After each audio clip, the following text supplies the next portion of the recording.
Welcome to the Troxel Podcast. I'm Evan Troxel, and in this episode, I welcome back Ellen Bensky, CEO of Turner Fleischer Architects, along with Christopher Parsons, CEO of Knowledge Architecture, for the second installment in our Welcome to KM 3.0 series.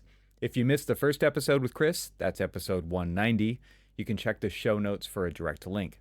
While Ellen is officially the CEO of Turner Fleischer, I like to think of her as the Chief Empowerment Officer, especially after this conversation. Her role and that title immediately signals that this is not your average leadership conversation. Ellen has helped shape a culture that's grounded in trust, professional autonomy, and long-term investment in people, all while methodically evolving the firm's operations to meet the future head on. Turner Fleischer has been one of the true pioneers in knowledge management in the AEC industry, not just investing in systems and technology, but building a living, breathing culture of learning, teaching, and sharing. I became aware of this back in 2016 at an inspiring session led by Ellen at AU, Autodesk University. Turner Fleischer was a much smaller team back then, and since 2017, their firm has grown from about 60 people to over 250. And throughout that growth, knowledge management has evolved from an informal practice into a fully fledged strategic priority, deeply woven into the way they operate, innovate, and grow. Under Ellen's leadership, Turner Fleischer has built an extraordinary knowledge management program, a dedicated KM team, a thriving internal university called TF Academy, structured mentorship and site visit programs, a vibrant intranet called Newton, and an open commitment to sharing knowledge across their teams and within the broader AEC community. In this episode, we get into what it means to intentionally work on the firm, not just in it. The three of us talk about how to operationalize innovation in a service-based business, how Turner Fleischer protects time for internal research, and why Ellen believes that curiosity and empowerment are the real foundations of change. We talk about what knowledge management at Turner Fleischer looks like today, the teams, the tools, the priorities. We explore how they got here, why KM became a strategic priority, what challenges they faced as they scaled, and how learning and teaching became part of their firm's DNA. From there, we talk about how AI is reshaping knowledge management and what opportunities Ellen sees on the horizon. Along the way, we'll unpack some of Turner Fleischer's most creative programs, and we'll reflect on the powerful role knowledge management plays not just inside the firm, but across the entire AEC community. Ellen has been a longtime leader, a generous mentor, and a passionate advocate for advancing how our industry captures, shares, and grows its collective knowledge. I'm so excited to share this conversation with you. So without further ado, I bring you my conversation with Ellen Bensky and Christopher Parsons.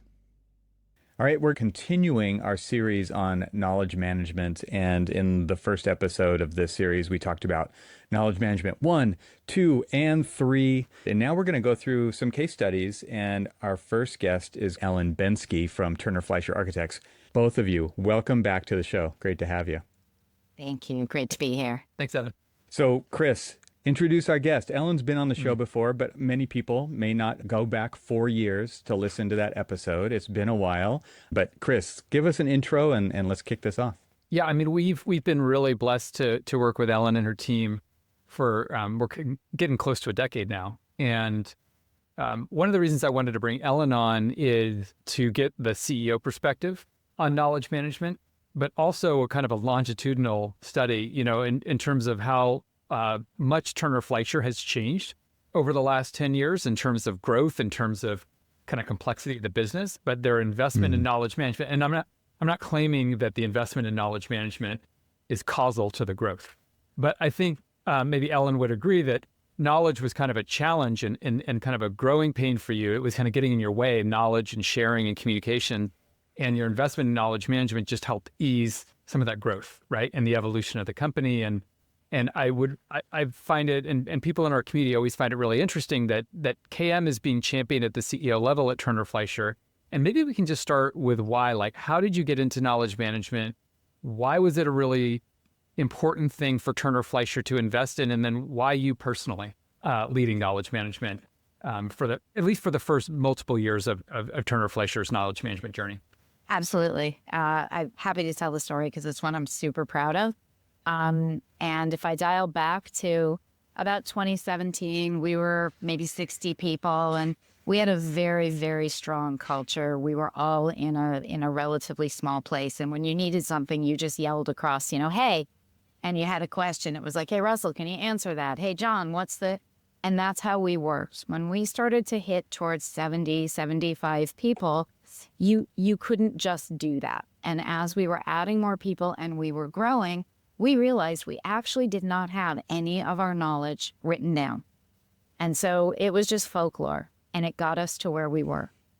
And I knew I needed an intranet, and I started to try and have one developed by an external consultant. It didn't work. Anyway, long story, searched for an internet, and I found knowledge architecture and synthesis at Autodesk University. And I knew immediately that that was the solution that was going to allow us to start writing down some of this knowledge and these stories and help us grow beyond where we were. Little did I know when I got the platform, I was also getting an introduction into knowledge management, because I didn't actually know at the time that there was a thing called knowledge management. We were just experiencing the lack of this thing. And so once we created our first iteration of Newton, which is our intranet, we created, hundreds, 400, 500, I'm not sure if I remember the exact number, of wiki pages. We were just on a roll. And in like a 9-month period, we got this thing up and we were like, yeah, this is good.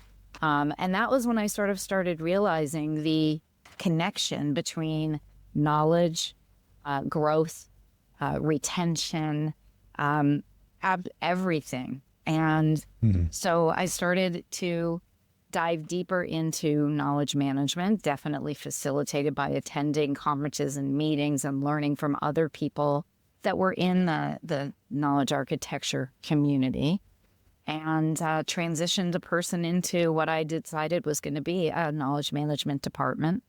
My philosophy of growth in operations is always start with one, get it going, and then add as you need. And we kept that knowledge growth as we grew as a studio. So we fast forward from 70 people with an intranet platform, and we grew till 2020 in the pandemic. We went in at 125 and we came out at 250. So suddenly we had a whole different knowledge opportunity. And at that point, I had a department of 2 or 3 people, and we were keeping up our knowledge base as we were growing. But what I've learned is as you're growing, you have to continually re-look at how you think about knowledge. And I think I definitely, Chris, to your point, because I'm the CEO with my role and my lens, I'm able to really take the problems that I'm trying to solve as a CEO, and I know absolutely the importance of connecting all operations in an AEC firm, but specifically knowledge. And so because I came to this in the beginning, it was easier for me to share the importance to my leadership team and then throughout my studio. And so the adoption of knowledge management as an integral part of our studio was definitely an easier mindset shift than I've heard and spoken with so many people who are trying to embed knowledge management into a company. I think that's awesome. I mean, you said one thing I'd love for you, actually 2 things I'd love for you to kind of dig into. One would be you kind of understood that knowledge management was more than just an intranet or more than just technology. And I say all the time that, kind of an intranet is to knowledge management what a website is to marketing. In that, yes, maybe the website is Grand Central Station for marketing and an intranet is Grand Central Station for knowledge management, but there's a lot more, kind of happening. And so I wonder if you can help us round out the picture beyond just an intranet for knowledge management at Turner Fleischer. And maybe this is at the same time or a separate question. What are some of those challenges? Like you said, as a CEO, I understand what the core business challenges we're trying to solve are. What are some of those challenges you pursued, by investing in knowledge management? Absolutely. 2 great questions. I'll go through the first one. it's been an interesting sort of dance between what is most important about the intranet in terms of culture and knowledge, and where do those two things overlap. And that was something that I learned specifically in the pandemic, because all at once, right, overnight, we were all at home. And because by that point in time, our intranet was, 3-4 years old, it was solid. And so we had a lot of knowledge in there, but we also had this cultural connection communication tool. So that was keeping us together, posting and talking and sharing. And never did I realize that we were going to grow to the size that we did. But then I realized that facilitating that cultural sharing during that moment in time was knowledge management, because we had to add to our knowledge as we were adding to our people, especially in a remote way. Because as I was saying initially, even though we're 250, we still have an open studio, and we still do say, hey, can I know this? And hey, can I know that? Those moments when you're in person. We didn't have those moments. So we had to really dive into, and we started to restructure our knowledge. What worked for us before in terms of our knowledge communities shifted. The level of detail we were going into in terms of guides and processes and workflows intensified, because we had so many new people coming in. So what are some examples, Ellen, of like knowledge that you needed at 250 that you didn't have to have at 125, as an example? I can talk about people and culture. Okay.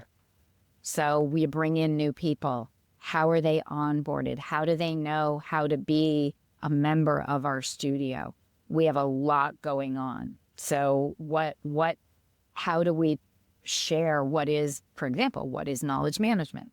What is our digital practice? What are those workflows? How do you do a timesheet? Like everything that you needed to know about the uniqueness of our studio became really important. And as we grew, those touch points to everything become naturally farther apart. So what does marketing do? Well, it might be obvious, but guess what? If I'm especially at home and I'm working with my project team and I'm not interacting with them at all, I need to be able to go to marketing on our intranet and understand these are the people in marketing and these are the types of things that they do. Yep. And so it really, then as we continued, I'll stay on marketing for a minute, as we continue to develop our social media strategy, for example, what is the intentionality of our social posts? How do people know? Then how are they going to request a post? All of these things are found in our knowledge base on our intranet. And so it really is fascinating how it just goes hand in hand. And we're at the point in terms of content that it's just a given. You create a new workflow, you create a new wiki page, a new piece of knowledge. You don't create anything without creating the knowledge. It's just a part of who we are and how we function as a studio. So it's almost like a digital twin of the business, kind of, right? So as you make a change in the analog real business, you have to keep the digital reflection of it up to date. I love that. I love that analogy, and my CTO, Brent, my partner, is going to love that analogy. Oh, good. We were just talking about it today, but about the digital twin and data and everything, and it's a digital twin of our knowledge, and it's ever evolving. Yep. And I think for me, that's the other thing that I know for sure, and I've realized over this journey, is that you think in a moment in time you've got it right? This is great. The way we designed our wiki pages, the way we've organized our knowledge, it's awesome. Now we can just stop thinking and move on to the next, bright, shiny thing. But your needs evolve. And the needs of the knowledge and the way the knowledge is shared evolves. And that's been a really important thing as we segued from post-pandemic to now 2025. And we just looked at all of our knowledge and we just realized it's not doing it. It's not written. It's not displayed. It's not stated in the way that is going to resonate with our studio members who are living in 2025. And so we are now re-looking at our entire knowledge base, which is like overwhelming because you can imagine it's pretty well developed. And we're redoing all of it piece by piece. What quick question about this kind of evolution and this. So something Chris said in the last time that we talked was like knowledge is infrastructure. And then that to me kind of, if you elaborate on that, it's like, okay, well, infrastructure needs to be constantly maintained, right? And this is kind of what you're talking about. It's like we have to keep looking at it. We have to keep going back and we have to be critical. And another topic that kind of came up, I guess, or a tangent to that is just this idea of expiration dates with certain things. I mean, it could be a lot of things, right? It's like processes, workflows, technology, tools, all that stuff. And so I'm just curious, how do you keep your finger on the pulse? Because like you said, it's so well developed, it seems kind of overwhelming. So it's overwhelming when you don't have the information. And then it's overwhelming when you have all of the information in there.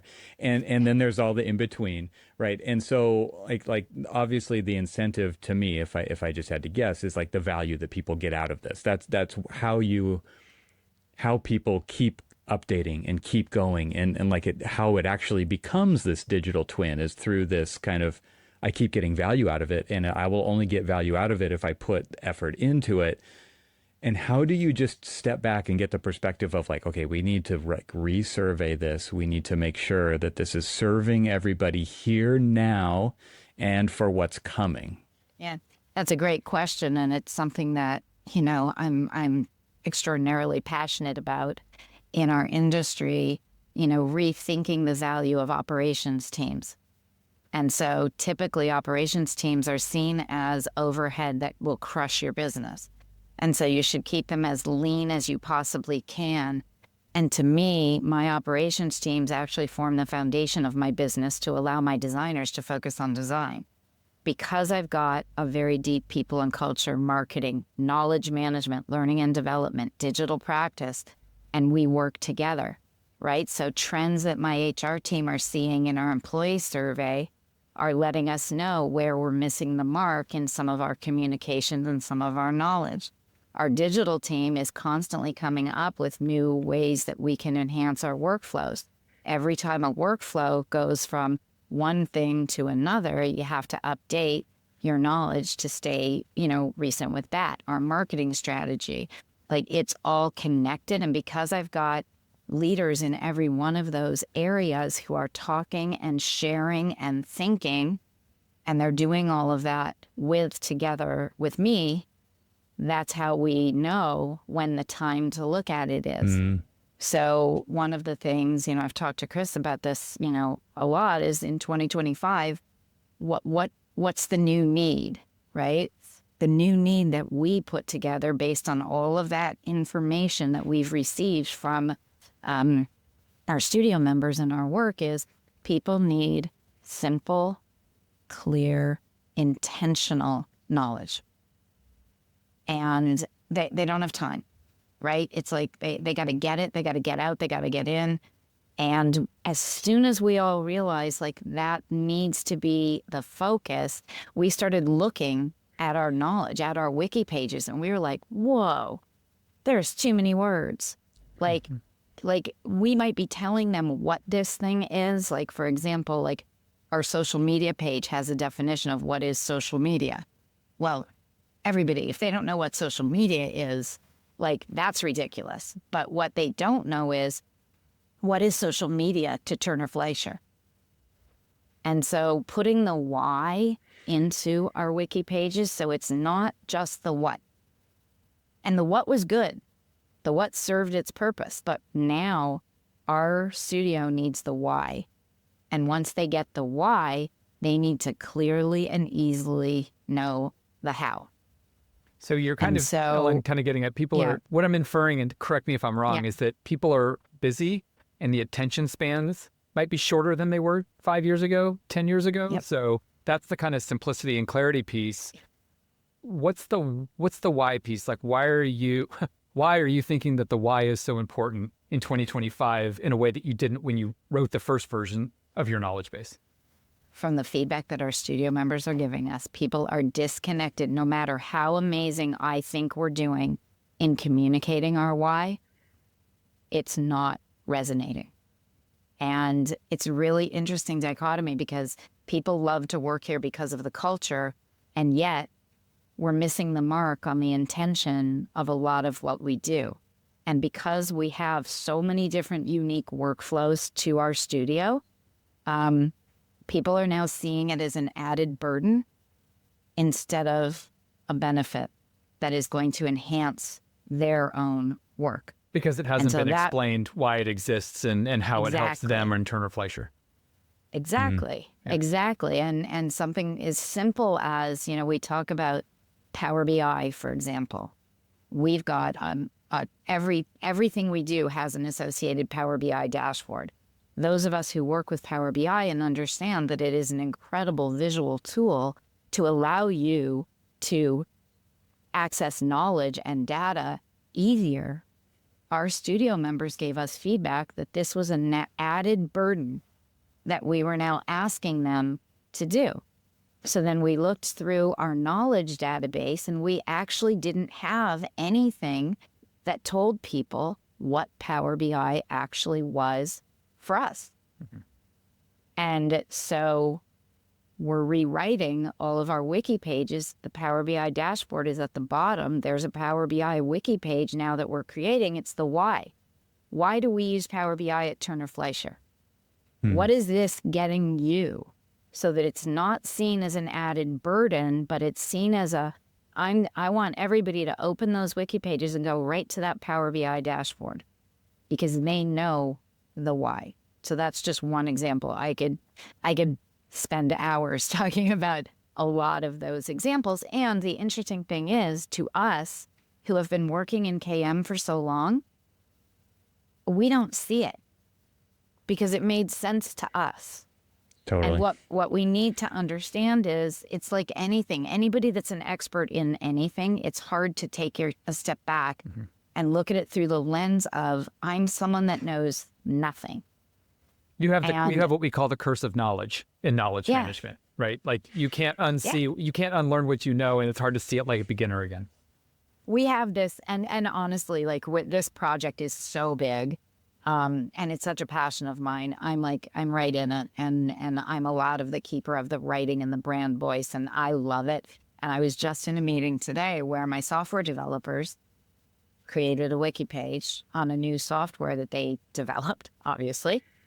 And I started reading it, and I was like, I know that it made sense to them, but I know that it will never make sense to somebody who's trying to actually use it. And, Evan, you and I talked about this in our conversation, and Ellen, I think you know where I'm going to go. So I'm going to throw AI in for the first time in the conversation. I think we made it 25 minutes without saying AI. So, kudos. Good job. Kudos to all of us. Who else likes context and doesn't know how Turner Fleischer already runs? AI doesn't know it. And so when you kind of take the time to write the way that you're talking about, Ellen, and be simple, be clear, write it with a user in mind that isn't an expert, but a novice, right? And then include context. Like you're also helping AI to understand your content too.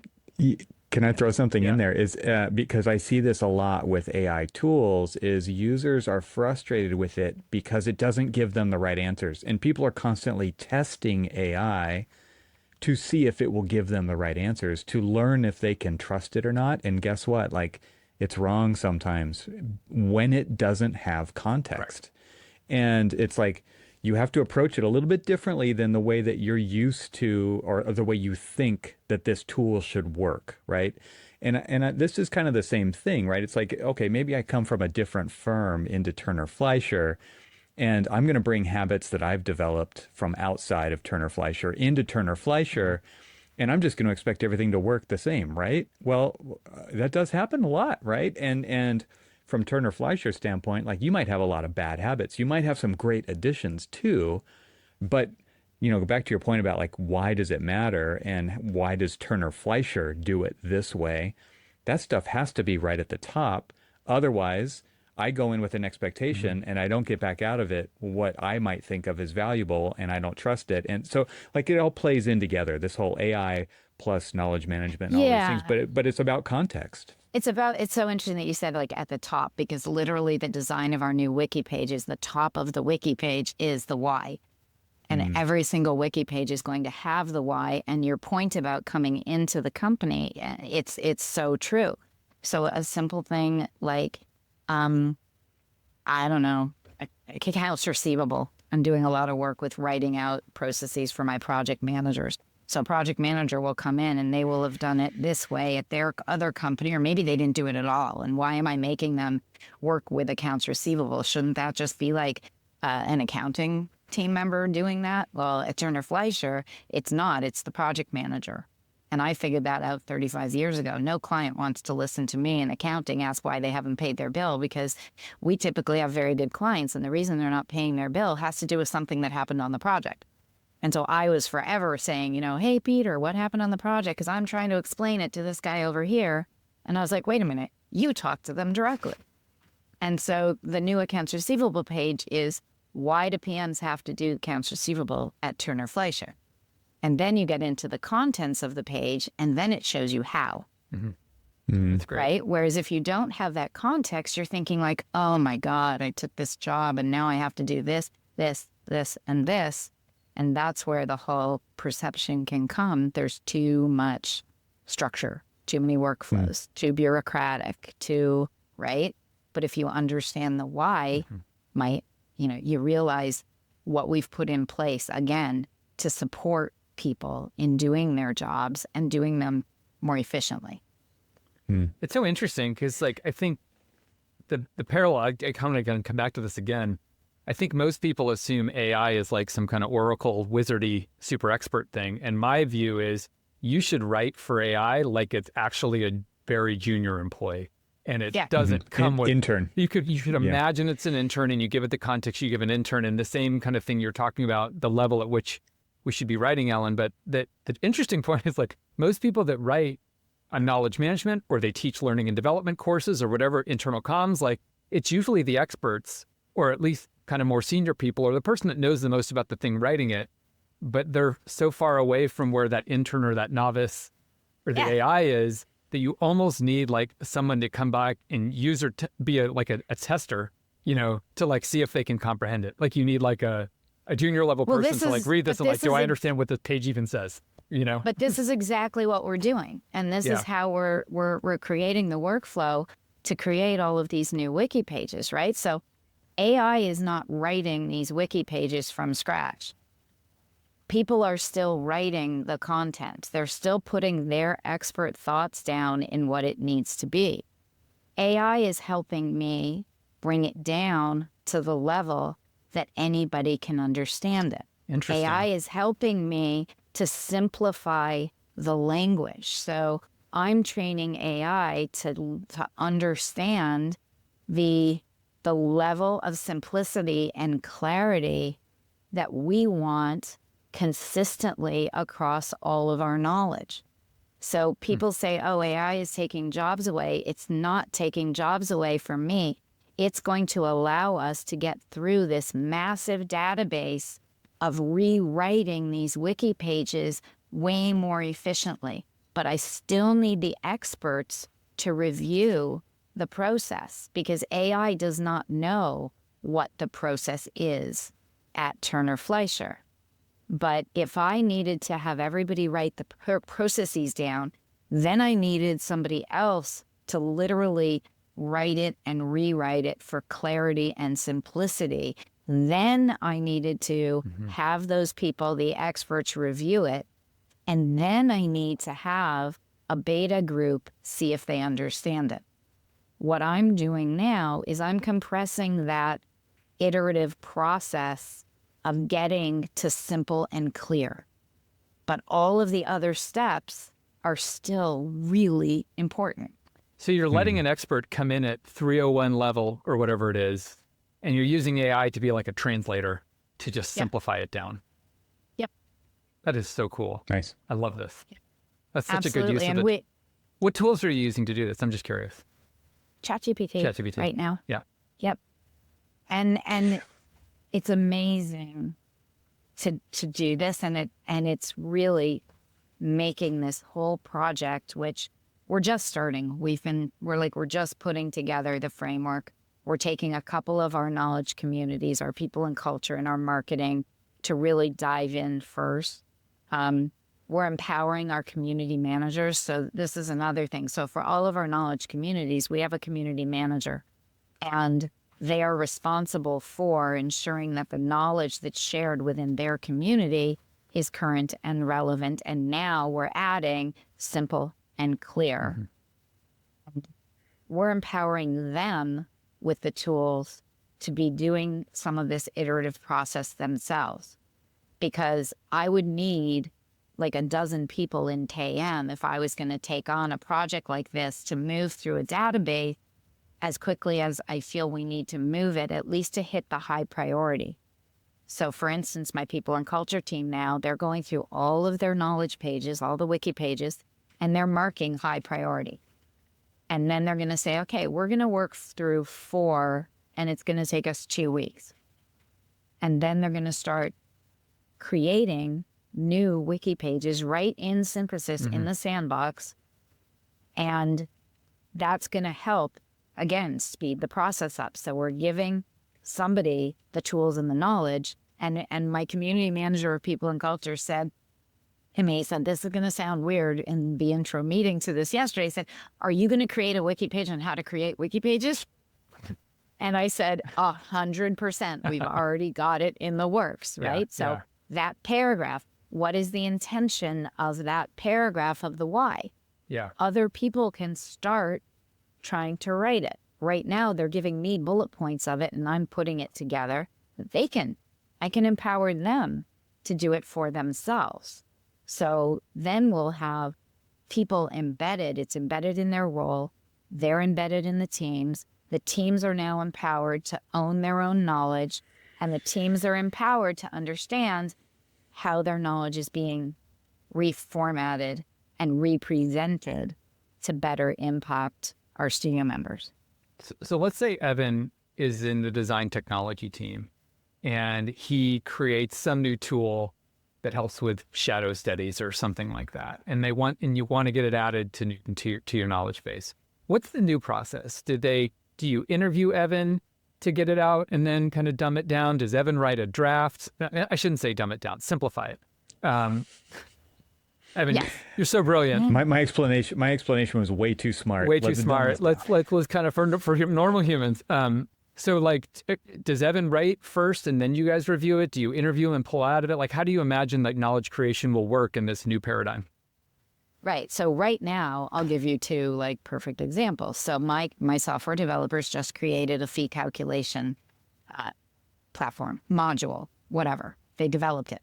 And so instead of our clunky Excel spreadsheet for us to create our fee proposals, they've literally created our own software to do it. So they wanted to beta test this out with project managers and project coordinators to, get proof of concept and before we do a massive rollout to the whole studio. So they wanted to write a page to teach this beta group how to get in, how to create a project, how to add the time, like everything. And because that team hasn't been taught how to literally go into the sandbox and create wiki pages, and they don't really have the same understanding of what we're trying to do, my KM team, somebody sat with them, interviewed them, got the intention, put together the draft, went back to them. They worked on it back and forth together. And then right now it was coming to me to do the sort of simplification process with my people and culture team, because they've had more experience. And my community manager there, Jose, has had a lot of experience working in the sandbox, creating wiki pages. And he understands the intentionality because we worked through a few brand new guides. We did a role framework guide, and we did a performance management guide. So they're a step ahead. So now they are actually doing the first step, which we've called discovery. So instead of having a discovery meeting with one of our KM specialists, they're doing their own discovery in their own department. They're going to create their draft guide, wiki page, whatever it is they're working on, and then they're going to meet with the KM team and review it at that point. So that's, my end ultimate goal is that all of my teams will be able to do a lot of that discovery and draft layout work on their own. So then my KM team and my writing team and everybody else can really stay in their lane.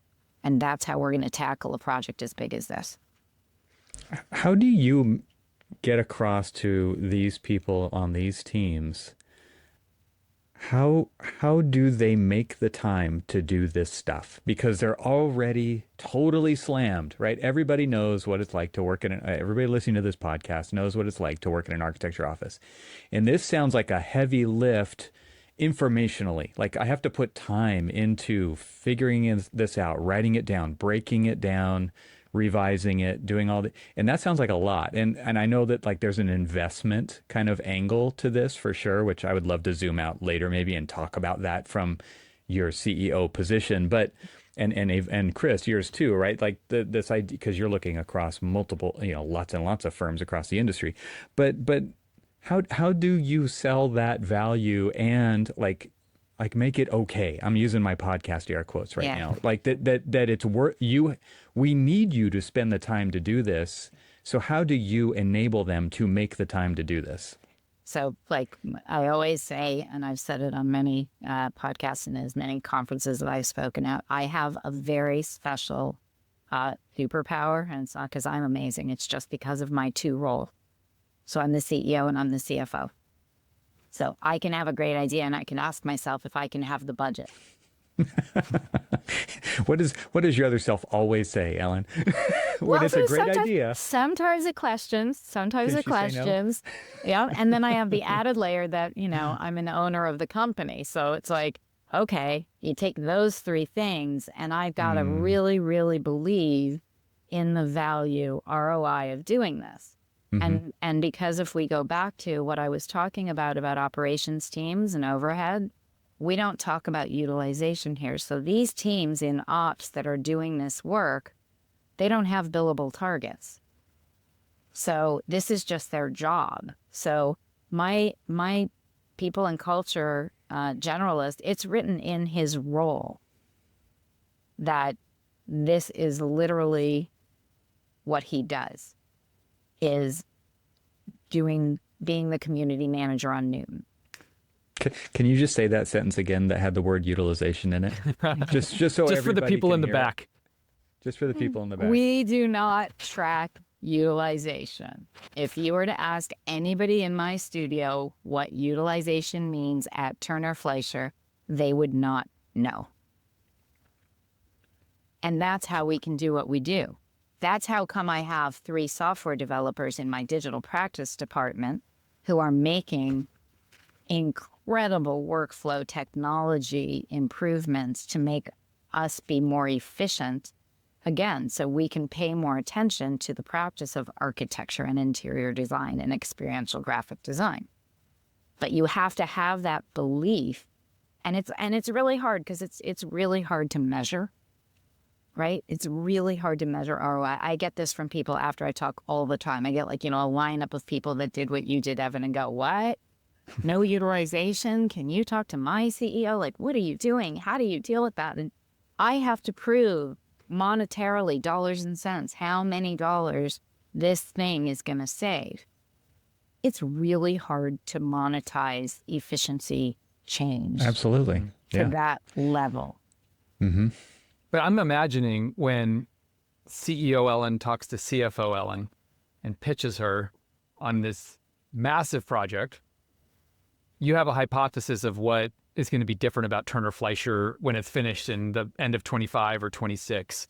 And my guess is it goes something like, we're going to be more profitable. Like, we're just going to be more efficient at doing work. People are spending less time researching or hunting for things or not knowing how to do things or making up some new version of a way to do things. that's my guess on kind of what your hypothesis is. It will translate to just efficiency and maybe employee engagement. Yeah. Yeah. I just want to throw in, like, I hope it's not just that. I hope it's Sure. not just efficiency, Sure. right? Because like we're doing architecture, Yeah. and like going back to the whole purpose of Turner Fleischer at the bottom level, and like why do we do what we do? Like I'm hoping it's more than just doing it faster, better, cheaper, right? It's like, well, maybe the better Yeah, part. maybe the better But part. it's like what? Yeah, I'm hoping that there's something in here, because to me, like that, it really has to serve that greater purpose, which is like we really need to produce even better architecture than we've been producing, and I'm hoping this all help us get there. Absolutely. And that's a big part of it. So yes, it's efficiency and everything, but it's a big part of it in 2025 is retention. Mm-hmm. Every time you lose a studio member, you lose a large investment in them, but it's also client relationship, right? Continuity and retention directly impacts client service. We're in a client service industry, right? That we're creating architecture and absolutely quality. And so I haven't even talked about redoing our practice community. We've got a team of leadership just figuring out how we're going to change the structure of the community. We're not even touching yet the actual content. It's how are we thinking about the architecture, like the practice related knowledge, right? We've been talking about people and culture and marketing, but the practice related knowledge is like really, to your point, Evan, it gets back to why we're here and what we do. So we've already had 6 or 7 meetings with a group of leadership going, okay, I think standards should be here. I think this, or even the intention of our pages, when we originally put them up around practice, if you looked at our shop drawing review page, it literally taught you how to review a shop drawing. Well, I'm going to assume if you come here at any level, you have a basic idea. And what we need to do, again, if we get back to the why, how do we do shop drawing review at Turner Fleischer? Not how do you do, because I can lead you out to Canadian Handbook of Practice and all of these things. So that's a big focus because, again, the ROI of all of this, to your point, Evan, for sure, has to be the quality of our work and the success of our client relationships. Yeah. And if we have members of our studio that understand what we're doing and how we do it and are happy to be here and stay, that all flows into the work that we do for the clients that we have. Yeah, I mean, I think it's fair to say, when you're rewriting a wiki page on shop drawings, yes, it's true. You are putting a page on your intranet that's shop drawings, but it sounds to me like what you're actually really doing is trying to get aligned on how we do shop drawings at Turner Fleischer. Yes. Because it's probably different in people's heads, right? And so that's what this project actually is, is getting aligned and on the same page. Yes. And what the beautiful thing is we have created such a culture of feedback and surveying that, again, I got all this knowledge to make my decisions based on what our studio members told us. Yep. We're in our 2nd year of an incredible employee engagement survey. And what we are learning is invaluable. And so there is a part of this whole process where we're going to survey people and we're going to say, hey, how'd you find these new pages? How do you find that the instructions for our new TheCalc app? Give us feedback. And we can do pulse surveys. We do pulse surveys all the time. And so we're not just going to guess, did it work because we think it's going to work? We're going to ask people, is this better? And if it's not, how could it be better? It's a really, really, nice. I think you're talking about treating your knowledge like a product. Yeah. In a way. Because it is. Right? And it is. Yeah, it is. Yeah. Your company's a product, actually. That's what we're talking about. And I talked earlier about this kind of idea of this iteration, right? But this feedback loop, like that whole maintenance process, like not everybody maintains the intranet, right? Like there might be contributions and comments and threads and all those kinds of things, but like this feedback loop that you're talking about, I mean, to have it at that high level of like constantly getting that feedback so that you can iterate and improve. I think that's another critical piece that a lot of companies miss, right? There's a lot of like throwing stuff out there and then hoping it sticks or hoping it gets adopted. And we all know like adoption, especially with new technology, because we're constantly bombarded with it, is incredibly difficult in firms, again, with people super busy all the time with the tools they already are using, right? So that whole idea, I just want to like put an underline on the importance of that continual polling for feedback and then taking that feedback and seeing having a team that can take that and improve upon what they're putting out there is super important. Each community will be responsible for getting the feedback for the pages that they're creating. And again, I go back to, because it's in somebody's role, that's what they need to do. They take the job. It's part of their role. So we're not leaving it to chance. I mean, we used to. We didn't even write roles until 2 years ago. So we were definitely one of those companies. Like, oh, you should just know what you should do. But I don't. I don't have a role. How am I supposed to know what I should do? So that was a whole year-long project of writing a role for every single member of our studio, and so we baked it in. And so an interesting thing about how we're leveraging, so you might ask, okay, Ellen, that makes a lot of sense. People and culture, you've got, somebody whose role it is, that makes sense. Marketing, well, what are you doing about practice? Mm-hmm. Whose role in architecture is it to do this? And so we used to have practice area leaders. Well, guess what? They're super busy people. And to your point, Evan, they are way more useful in a client meeting or pursuing new business than they are sitting here and crafting wiki pages. Mm-hmm. So we knew we had a need there. We created a role 5 years ago called project coordinator. So I knew my project managers were too bogged down with administrative work. They're taking minutes in the meetings they're leading. There is something inherently wrong with that. And so multitasking works. What are you talking? Everybody can do it. Well, I still have some project managers that are like, I'm good. I'd rather do it myself.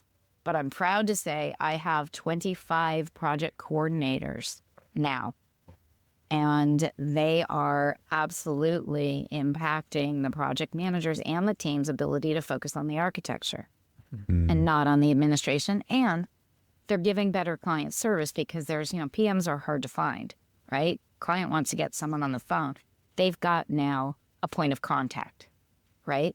But we needed to create another role. When you have everybody in a role, well, they want to know what's next. So we just developed a senior project coordinator role.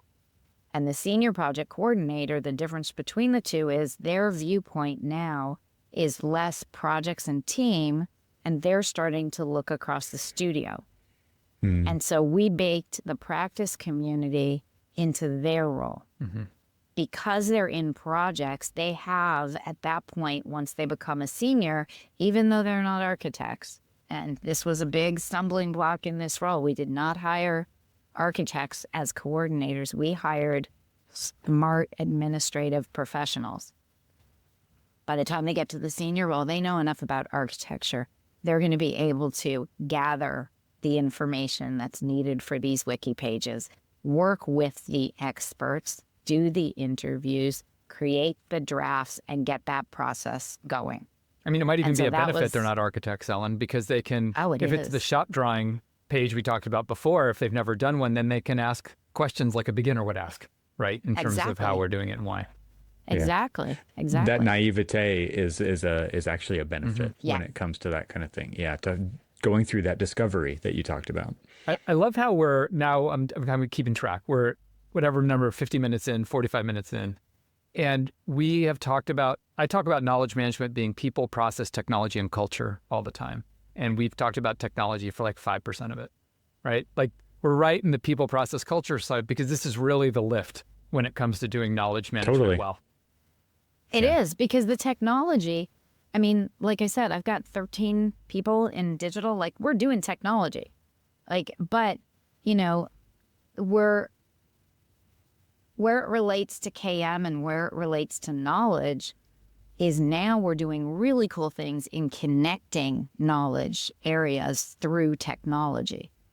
So taking our disparate systems, and we've created a single source of truth for our data entry point, and then connecting that back out to where we need it. So an example would be, you know, we're creating CVs for everybody constantly for marketing, for business development. We do it through Open Asset. We're creating project sheets on all of our projects to put in RFPs and submissions. We're doing those in Open Asset. But everybody that's listening to this podcast at some point has either had a marketing person or somebody who's doing it 20% of their time running around behind people saying, how many square feet is that building? How many floors? What's the unit count? That's just Turner Fleischer, Ellen. Sure. That's nobody else. Yeah, it is. Nobody else. Oh, darn. So we're special. Okay. I've never lived through that. Yeah, never. So now we have, you know, data entry points and user-defined fields within our ERP system, and project coordinators written in their role. It's their responsibility to make sure that those UDFs are current and updated. What's a UDF? User-defined field. Okay, like a custom field in the ERP? Yeah. Okay. So you can make a custom field within our projects. Yep. And once we realized that, it was like, oh my God, what can we make a custom field for? What kind of knowledge do we need to pull? And we've got, like, every day somebody's thinking about another. I'll give you a great example because I'm super proud of this. So we're finally putting together a sustainability action plan, right? Like, we talk about sustainability. Everybody talks about it. What do you do? I don't know. We're putting a plan together and we're actually making it happen. So how do we track success? So if we say we want 80% of our industrial projects to have this embodied carbon metric, let's just say, how do we track that? Well, guess what? We're going to make a UDF. And so one of our embodied window wall ratio. Okay, so now we're going to have a UDF. Did this project hit the window wall ratio target? Yes, no. Now we can pull that data out and we can look at it in Power BI and we can ensure we're hitting our targets. And that's just because we already knew we had these user-defined fields and we were pulling this information. So all of that annoying marketing statistics from all of these projects are now in one place. They're going into Synthesis. They're feeding our project data in Synthesis. They're going into Open Asset, and they're going to go directly into our new website. So that's the cool intersection of technology and knowledge that we are now absolutely, it's so exciting what this has unlocked.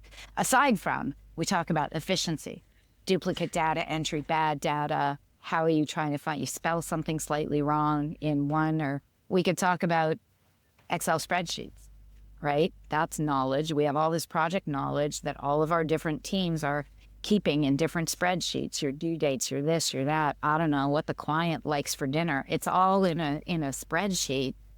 And now we've linked Excel into Uninet. You put in the project number and you just tell Excel which fields to pull, and boom, your spreadsheet is entered with all of those fields. Mind-blowing. Yeah. Like, literally, we just started doing this about 6 weeks ago. The difference already, you ask Evan, how do I know? The difference in my project coordinators who had all these Excel, their minds were just blown. They were like, what do you mean? I spend like hours entering the project number, the project name, the project manager, the client. Everything is now pulled. So Chris, that's your technology, like, superpower here. And again, I can do it because I have software developers in my digital team, but my knowledge management team is a big part of it. So They're brokering those connections. They're making sure that the connections, right? So Marco was working directly with Open Asset to make sure that the coding was working so that we could pull information from Uninet into Open Asset. So my director of finance is working from a financial perspective in our ERP to make sure we can access the information that we need to be able to access. So that's your technology knowledge, KM. But I have connection. to imagine, as I'm listening to this, like obviously the efficiency is compelling. Well, first of all, it's just cool. Like I think most people listen to this podcast, like love connecting, like the perfect system and everything flows and it's magic. Like that's just like a really inspiring thing. But I'm thinking as like either an employee of Turner Fleischer or a potential employee of Turner Fleischer, like from an engagement or job satisfaction perspective, to just not spend my time entering data in multiple systems or chasing data or hoping it's in here and it's not or it's wrong. But instead, it's like I have this really solid foundation of good data and systems underneath me, so I can just do what it is that I came here to do in the first place, right? And I have to imagine that if you're in the company and you've worked somewhere else, you know that this is special and you can't imagine going back to when you had to work the old way.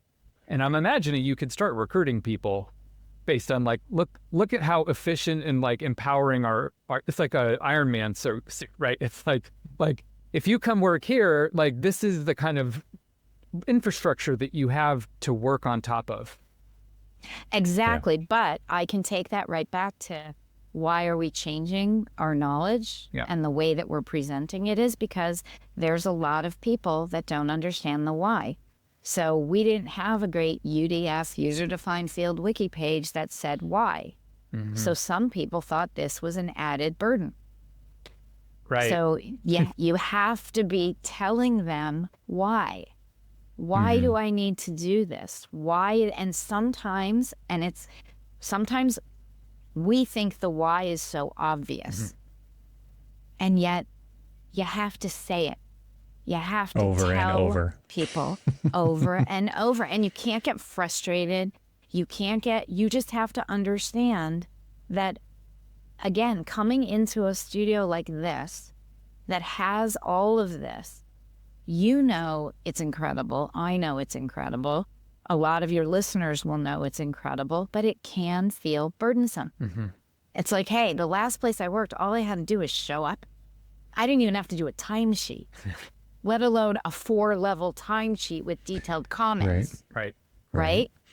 So you have to tell them the why so it isn't a burden and it becomes the superpower that it is. Yeah. Right? Because it all sounds great. Mm-hmm. And, I'm not here to say it's all perfect either. Mm-hmm. Right? We still are definitely, trying to ensure that all UDFs are kept current. It's a process. And then you don't just snap your fingers and say it's there and every single project is going to be current all the time. Right? So, and the danger of connecting all of this is if you're believing your data's good and you've got it automatically going out to your website, it has to be good, right? So you raise the stakes, right? Like you've changed the calculation of the return on knowledge. Like that single field now has a much higher return, but it's also you've changed the risk profile of that field as well. Exactly, which is why people have to take it seriously and people have to understand it. And it's kind of funny that we're talking about this, but we're doing a presentation at the AIA next week and we're telling this story, this single source of truth story and our ops and the whole thing. And I decided, for an added why, we're doing this presentation first for our entire ops teams. So Brent and I are doing it for the AIA. We're coming back and we're literally doing the presentation to our own internal ops teams first. Mm-hmm. And then we'll move through project teams and we'll do the presentation for them. Because we realized it's another great way to drive home that why. Mm-hmm. If they hear us tell our story that we're telling externally, internally. Well, one thing that always ran up against was like how people get information, right? It's not the same for everybody. So you can't just post it on the internet. You got to send out the email blast. You got to you have to talk about it at a town hall meeting. There's so many different ways. Can you just talk about maybe the ways you get these kind of messages out to your team Yeah. in this kind of repetitive way, but Yeah. not redundant, Yeah, and this gets back to some of the programming that we have in place in our studio. So we do not, and I know, there's a lot of different views on this from people who use Synthesis, but we do not do email blasts. We've got rid of it. The minute we got Synthesis, we got rid of email notifications. So if you don't see it on Newton, it's your responsibility. But we also back that up with town halls. We also back that up with, we have a thing called Tech Talks. So once a month on a Tuesday, we have a Tech Talk. And so the digital team gets up and talks about what's new, and they'll pull up where it is on the intranet. So that's another way that it's retold. We have our internal TF Academy, our internal learning program that is constantly teaching about how we do things, why we do things, the way we do things, and referring back out to where all of this is stored. We also have in those community managers, in their roles, is also a consistent stream of posting about pieces of content within their community. So they don't just go up on Newton and never get talked about again. There's reminders, hey, remember, take a look at this work from abroad policy. It's summertime. We have a lot of people working from all over the world. Don't forget this page because it tells you everything you need to know before, during, and after you go. So there's a lot of mechanisms in place. We've got, when we do a new guide, sometimes our people in culture, they just did this role framework guide. They went into team meetings and presented the guide in team meetings because every team has a weekly team meeting. So we'll use time during a team meeting to do it. We'll use time during a manager meeting to teach our managers about something new that's big. Because it all comes down, everything comes down to communication. So you can have all the knowledge you want, you can have all of the places, everything, but if you're not communicating about anything, even about the practice of architecture, if you're not communicating, you're not doing anything well. And that cadence of, I hate to say repetition, but like not everybody's receiving the same thing at the same time. They're not open to it. They're busy. They weren't there. There's so many reasons why. And so like that communication from the communication giver perspective could feel repetitive and redundant and all those things. But literally you could have been saying it for 3 weeks and somebody heard it for the first time 3 weeks after you started doing it. And I just wanted to say all that out loud because I think a lot of people get discouraged or they magically think that 1 time or 2 times is enough, and it just isn't, right? There's no question, but there's also a fine balance. If you say it too much, then it becomes overwhelming. Then it feels like you're shoving it down people's throats. Mm-hmm. So you have to be really thinking about that balance, right? Yeah, great point. One kind of like mental model I've been forming during this conversation is Turner Fleischer is a very ambitious firm in terms of lots of new ideas, lots of new, it's an architecture firm, I guess. But you're wanting to do a bunch of new stuff. By wanting to do a bunch of new stuff, you're accruing more knowledge debt as you go, right? So if we're talking about that digital twin idea, if this thing's changing more rapidly, like it needs more reflection in the actual thing. So do you think about the pace of change a lot? Like, and do you lend, like, and when you do think about it, do you, because people's ability to, because there's the doing the new thing, and then there's adoption of the new thing, which is a whole nother kettle of fish. So I'm curious how you think about the rate of change and adoption and turning the dial up or down, that kind of thing. We think about it a lot because over the last few years, we've had a lot of change. So it may seem weird, but it's my confession that before the pandemic, I didn't have any ops teams. Mm-hmm. So I was doing most of it. Mm-hmm. I had my finance team members doing some of it. I didn't have HR. I didn't have HR until 2019. Finance was doing HR. Yeah. Yeah. And I was doing a lot of it. Because we were a little company that grew, right? 125 people and we had no HR. Yeah. So because we had, no learning and development. We had 4 people in digital, not 13. So there's been a lot of change. When you put those systems in place, there's a lot of new workflows. There's a lot of so we know our pace of change has been fast. And so really what we're trying to do, and we talk about it all the time. And again, this is where I'm grateful that I've got my leaders in ops to work with me to talk about things like pace of change and how much can people handle. And that's why I've been telling the team, even in the overhaul of our Newton pages, right? And I just said it in a meeting today. Once you see something, you can't unsee it. And so if you open a page and you're like, oh my God, what were we thinking? We have to change it now. You can't do that.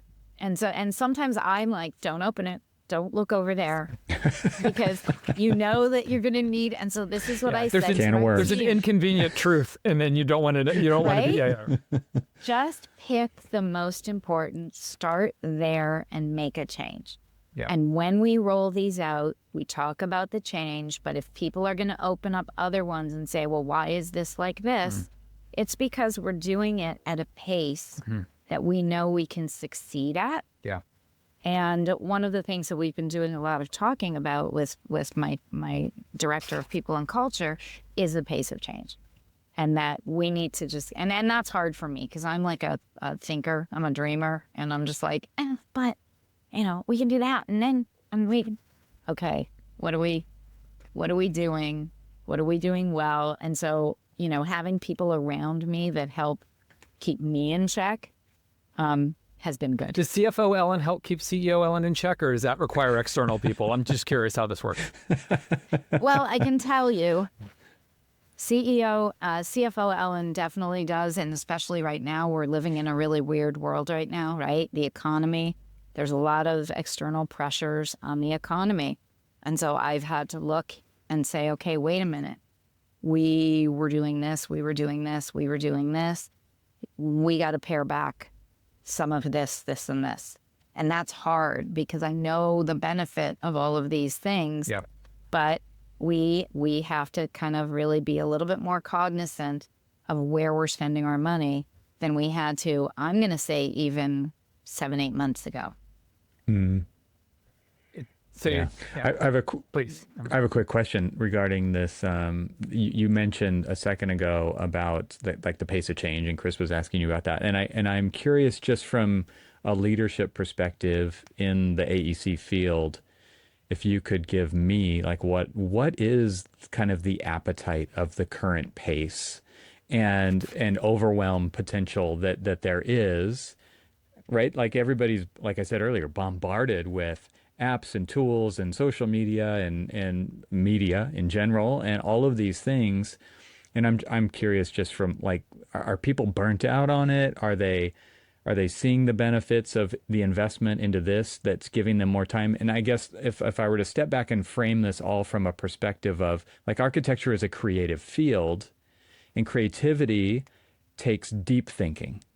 And so how do you get to the point of deep thinking when there's all this noise? And so then it starts to burn out on the noise more, I think, right? So I'm curious, from your perspective as CEO of this company, but also maybe at the industry in large, what do you think? What do you think the sentiment is right now, or how are you feeling? I think what I'm hearing in the industry, people are burnt out from change. There's no question. And I think that when you have... our industry is not known to be the quickest. We don't have the quickest pace of change, in good time. We're pace and appetite mindset. There's a huge disconnect in this industry. I always try and explain that to new ops people that come in and project coordinators that come in, because it is different. Not making an excuse for it, but it's different. So you have to work harder. And I'm gonna go back to the same thought. When I see companies that I talk to that are having a real disconnect, it's because leadership isn't bought in and it's not trickling down. And that's where there becomes a huge disconnect between pace of change. What are we doing? What's going on? I want to understand. People now want to understand. If they can't get that understanding, they're checking out. They're checking out. And, everybody's having higher turnover rates. And then now the talk is, the quiet stay. Right? So it's too much. I can't stand it, but I'm not really going to quit my job because I don't want to be out there in the market. So I'm just going to tune it out, and I'm just going to quietly stay, but I'm not bought in to what you're doing. And I think it's, and it's not just this industry. I think it's a general sentiment that, that aligns with a lot of uncertainty in the world at large. And so my philosophy for my studio is we all live, in the world. We don't live at Turner Fleischer at 67 Les Mill. We live in the world, and the world is crazy. And when you come into our studio every day, we have to be a safe space. So we have to do whatever we can do within our world to slow the pace, to minimize the anxiety, to get people the support and the knowledge that they need. We've danced around a word, but we haven't said it really. We haven't said prioritization. And I feel like one thing I say all the time is you can't manage all the knowledge in your firm. Like there's too much, like it's not going to happen. And so you have to prioritize. And I think, Ellen, you kind of got at that. It's like we need to figure out what you have to ignore a bunch of stuff. Like that's kind of what leading with a good pace looks like, is just being really clear about what's important and what's not, and really being able to like tune out the stuff that's not important. And I wonder how related that might be to when people are feeling overwhelmed. It's partly the volume of things, but it's also the kind of lack of clarity on the strategy and how this leads to that, and like that things are prioritized in a way that makes sense. Does that make sense to you? Yeah, but that gets back to the why. Correct. Right? Yes. Why are we focusing on this and not doing that? Why are we not? Why are we not focusing on that? Yeah. Right? Why are my software developers spending more time creating a fee calculation app? Now they're moving on to creating a project planning app. They're not, like, we do have people that are working on innovation in architecture and in our projects, but I've got the focus of my developers right now in these big ticket workflow efficiency projects. Yeah. Because the stress of the way that we were doing it was too much. And we were, Excel, you can only push Excel so far. Yeah. Right? You're kind of focused on things that are organizational health related, it kind of sounds like. Yeah. What? Yeah. You mean you can't have 38 priorities, Chris? Oh my God. What's so funny about priorities is actually it's grammatically incorrect to have more than one priority. Plural. Yeah. It's actually Plural. supposed to be. We broke the language rules and we've all accepted priorities. I'm curious, Ellen, we're in 2025. You and I have been working together for almost a decade. Your knowledge management journey's taken the company from 60 to 250. You didn't have all these departments. You didn't have digital practice. You didn't have a director of knowledge management, like none of these things when we first met. So if I'm a firm that's coming new to this, doesn't use the word knowledge management in my firm, whatever it is, like what have you learned that you could kind of tell 2017 Ellen? And if you could just do it, real quick. And if you could just compress it down, make it simple, make it clear, start with the why. Yeah. I totally can, because I talk about it all the time, and it can be overwhelming. All of this can be overwhelming. And what I did right is what I'm proud of in terms of starting with one. Just start with one. If you want to start, getting into CAM, get one person. Don't get 20% of 5 people. Get one person. Take that chance. Make the case to your leadership that 20% of 5 people isn't going to give you the result that you need, right? I started with one person in digital. What I would absolutely tell 2017 Ellen and 2018 Ellen and 2019 Ellen is build ops teams earlier, right? Don't, and this, like, we were such a close, awesome, small studio. We just thought, I thought I could do everything. We could do everything and we could just keep doing it. We should have started putting more of this in place earlier. How did you know when it was time to do it? Like, what broke? Oh, when we just, there was too many people. There was just too many people. You could not get anything out to all of those people. Like, without HR, right? Problems started, mounting. Thank goodness I thought about it just before the pandemic. But even with technology, without a CTO, it was just pieces, right? At that point, I was ready to have somebody pull it together. And grateful that I did it when I did it, because I talk to a lot of companies now who haven't gone down this path and they're overwhelmed. How do I even start? And what I find fascinating, I was doing it out of one location. I have a few people in Halifax, but when you have multiple locations with people, it's even that much more important to get this foundation in, because at the end of the day, I still can also walk over there and ask somebody a question. But if I'm in a different state or country, I can't do that.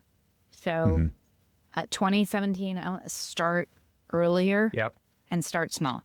So it's kind of you don't build your foundation on sand, build it on rock, right? So whether it's a data foundation or a knowledge foundation or a operational team foundation, you would have tried to focus on making sure the building was on a good footing, 100%. earlier. And because for people that don't have the ability to have both roles, and people that have to present a case to a financial leader, like, figure out the case and make it real and ask for the opportunity to try, right?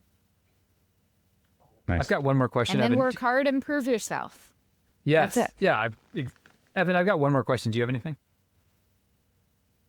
I don't mind wrapping up with just kind of my general thoughts about what I'm seeing here with like the way that Ellen leads. Yeah. So that would. Okay, I'll ask my question, then you should maybe go there. Okay, sure. What's next, Ellen? Like, if we're talking in 2027, what hopes and dreams are kind of nascent that have been like a not yet thing, because you're not trying to overwhelm your team, but like, where do you want to take Turner Fleischer, knowledge management, operational teams? Like, what are you dreaming about? I'm dreaming about the day that, and maybe this day doesn't exist because of the pace of change in the world that we live in, but I'm dreaming about the day where, it's functionally working at a level that then we can really put our focus in dreaming about what do we want to be doing in our service areas, architecture, interior design, EGD, growing the practice, dreaming about different types of work, different sectors, but I don't believe you can do that without a strong foundation. And if you try, I'm not confident that we would succeed without still working on our foundation. And so dreaming about the possibilities of where we can go as a design studio is really, really exciting to me. So, whichever path that's going to take you, you need to re-platform the business to just give you options, right? It's optionality. Yeah. It's confidence that you're standing on solid ground to go do these 100%. Yeah. 100%. Nice. I just wanted to wrap up with an observation. We talked several years ago. I first saw you, I mentioned earlier, at, I think it was AU 2016, 2017. It was a while ago. And that talk was super inspiring. I think the main part of it was TF Academy, your internal kind of training. Yeah. And that really, I used to teach at the university, and so I kind of brought that plus digital practice together. We created this layer in the firm, but that was really a spark to do that. And I come away from this conversation kind of in the same way that I did the last two times that I've interacted with you, which is like just this impressive impression that your leadership is really such a huge investment into the development of other people. And to me, like that's the real definition of leadership. It's not standing at the top and pointing where, everybody's seen that graphic, right? The person at the front pointing and everybody's kind of pushing them forward.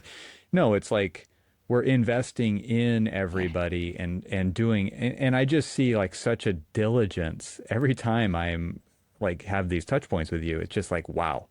There's so much energy going into this intentional development of your people as professionals and to get the things out of their way so that they can focus on doing the right things that really add value to the world and bring that back to the why of architecture and thinking at it at these multiple levels.